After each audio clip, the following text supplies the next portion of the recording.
कर सकते हैं, यानी बैगनी कलर का अल्पतम विचलन सबसे अधिक और रेड का सबसे कम। तो यहाँ पे delta V greater than delta R. तो ये पॉइंट नोट कर लेंगे आप लोग, ये आपको आगे चल के काम देगा। तो इस तरह से हम देखते हैं कि ये आपको घटनाएं देखने को मिलती हैं। अब हम आगे आपको ले चलते हैं, अगला हेडिंग पढ़ाएंगे इसी में, किसी प्रिज्म की वर्ण विक्षेपण क्षमता।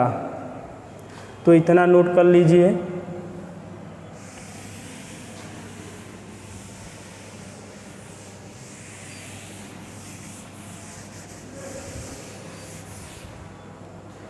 किसी प्रिज्म की वर्ण विक्षेपण क्षमता,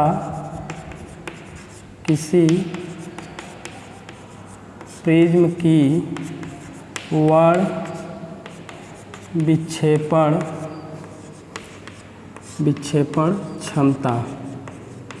क्षमता यानी पावर। तो इसको ओमेगा से डिनोट किया जाता है, ओमेगा से। तो कह सकते हैं dispersive power of A prism. यहाँ पे आप डिस्पर्सिव पावर ऑफ ए। तो अब हम प्रिज्म के लिए किसी प्रिज्म की वर्ण विक्षेपण क्षमता देखेंगे, जिसको ओमेगा से डिनोट करते हैं। तो इसकी परिभाषा हम क्या लिखेंगे, जब सूर्य का श्वेत प्रकाश एक पतले प्रिज्म से गुजारते हैं तो बैगनी तथा लाल रंगों की निर्गत किरणों के बीच उत्पन्न कोणीय प्रक्षेपण तथा मध्यवर्ती पीले रंग की किरण के लिए विचलन कोण के अनुपात को प्रिज्म के पदार्थ की वर्ण विक्षेपण क्षमता ओमेगा कहते हैं।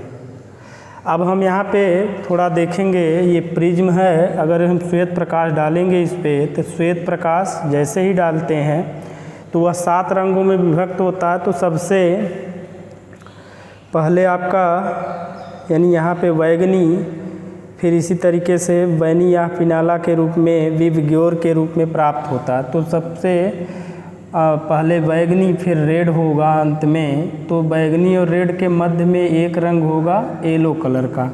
तो हमने यहाँ पे परिभाषा में लिखा है कि बैगनी तथा लाल रंगों की निर्गत किरणों के बीच, यानी अगर इस किरण और इस किरण के बीच जो हमारा कोणीय प्रक्षेपण, अगर इसको हम ऐसे यहाँ पे मिला देते हैं, ये इस तरह से, तो यहाँ पे ये कोण और ये कोण अगर इसको हम ऐसे पीछे की तरफ मिलाते हैं तो यहाँ पे ये थीटा कोण बनता है। तो थीटा कोण यानी कोणीय प्रक्षेपण। और मध्यवर्ती जो आपका ये मध्यवर्ती यानी येलो कलर का रंग है, ये आपका पीले कलर का कहते हैं इसको, किरण के लिए विचलन कोण। अब इसका अगर विचलन कोण हम यहाँ देखेंगे, जो ये विचलन कोण बनेगा इसके लिए, इसका विचलन कोण का मान यानी कह सकते हैं कि डेल्टा वाई, और इसका जो विचलन कोण का मान होगा आर के लिए डेल्टा आर, और इसका जो विचलन कोण का मान होगा वो डेल्टा वी होगा। तो इसका कोणीय प्रक्षेपण और पीले कलर के लिए विचलन कोण का जो अनुपात कर देंगे, अगर इसका कोणीय प्रक्षेपण तथा इसके विचलन कोण के अनुपात को हम क्या बोलेंगे, प्रिज्म के पदार्थ की वर्ण विक्षेपण क्षमता यानी ओमेगा कहते हैं। तो ओमेगा बराबर अगर यहाँ पे देखते हैं तो माना कि बैगनी, लाल तथा पीले रंग का अपवर्तनांक क्रमशः NV, NR तथा NY है। अब आप देखेंगे कि बैगनी तथा लाल किरणों के लिए कोणीय प्रक्षेपण का सूत्र थीटा बराबर delta V minus delta R, यानी बैगनी और रेड का डिफरेंस जो होगा वही कोणीय प्रक्षेपण होगा। अगर इसके हम कोणीय यानी इसका जो डेल्टा वी और डेल्टा आर का मान अगर हम यहाँ रख देंगे तो डेल्टा यानी अल्पतम विचलन जो होगा इसका और इसका, यानी डेल्टा वी बैगनी रंग का अल्पतम विचलन और रेड कलर का अल्पतम विचलन delta we minus delta R रखने का मान, यानी यहाँ पे अगर रख देते हैं NV माइनस NR बराबर A हो जाएगा। पीले रंग के लिए हम यहाँ पे अल्पतम विचलन कोण प्राप्त कर लेंगे, डेल्टा V बराबर इसी तरह से NY माइनस 1A। अब इसको अगर हम जो आपकी परिभाषा के अनुसार देखेंगे तो प्रिज्म की वर्ण विक्षेपण क्षमता, तो क्षमता के लिए ओमेगा बराबर यानी इसके कोणीय परिक्षेपण तथा यानी बैगनी के लिए विचलन कोण के अनुपात को अगर हम कर दें तो ये इसका मान आपको प्राप्त हो जाएगा NV माइनस NR A बटे NY माइनस 1 इंटू A। तो इसको हल करेंगे तो ओमेगा बराबर ये आपका वर्ण विक्षेपण क्षमता प्राप्त हो जाएगा सूत्र। तो ये यहाँ तक आपने इसको देखा वर्ण विक्षेपण क्षमता का सूत्र कैसे निकाला गया। तो एक बार इसको आप लोग ध्यान से देख लें और कॉपी में नोट कर लें। अब आगे हम थोड़ा सा इसकी विशेष स्थिति देख लेते हैं। थोड़ा सा एक पॉइंट है,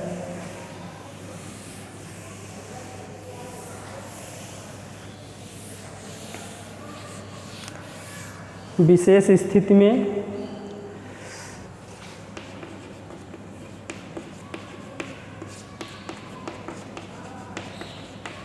विशेष स्थिति के लिए हम क्या देखेंगे, यानी कह सकते हैं कि वर्ण विक्षेपण या परिक्षेपण क्षमता दोनों, यानी वर्ण विक्षेपण या परिक्षेपण क्षमता दो कोणों के अनुपात हैं, दो कोणों का अनुपात है, इसका कोई मात्रक नहीं है, यह बीमाहीन राशि यानी अदिश राशि है।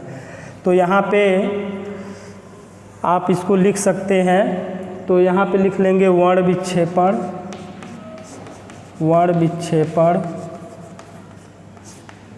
विक्षेपण तथा या परिक्षेपण क्षमता या परिक्षेपण क्षमता दो कोणों का अनुपात है, दो कोणों का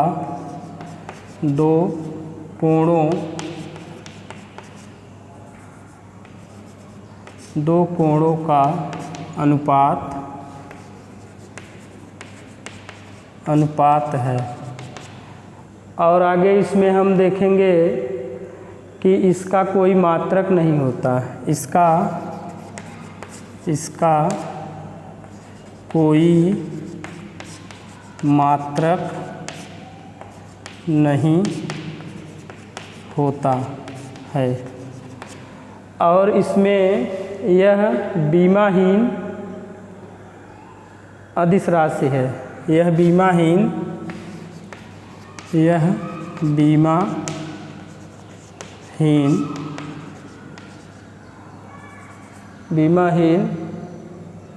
अदिश राशि है,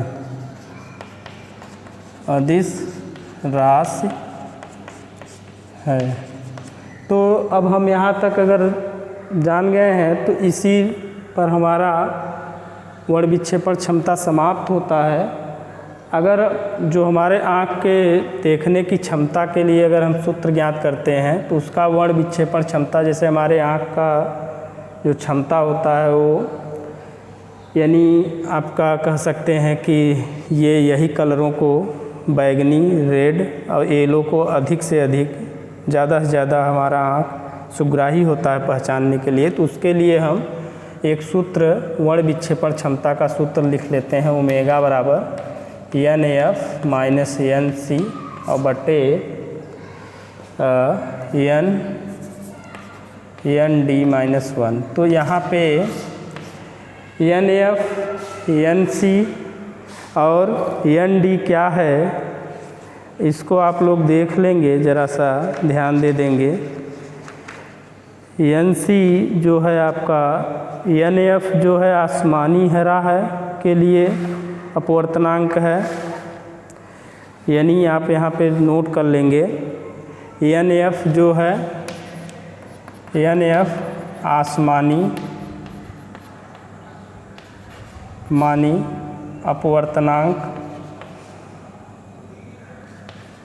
अपवर्तनांक और C जो है लाल रंग का अपवर्तनांक है, यहाँ माना गया है। NC लाल रंग का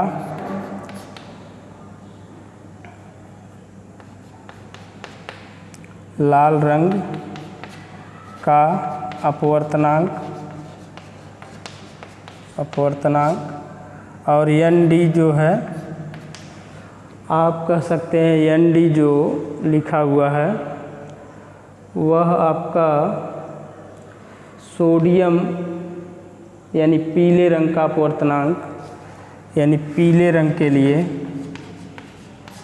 पीले रंग का अपवर्तनांक है। तो ये इतना इसी पे समाप्त होता है। तो थैंक यू। हमारा वीडियो कैसा लगा आप लोग कमेंट करिएगा और बताइएगा, और अब नेक्स्ट वीडियो आगे बनाएंगे कल, तो दूसरा वीडियो आपको भेजेंगे। धन्यवाद, थैंक यू।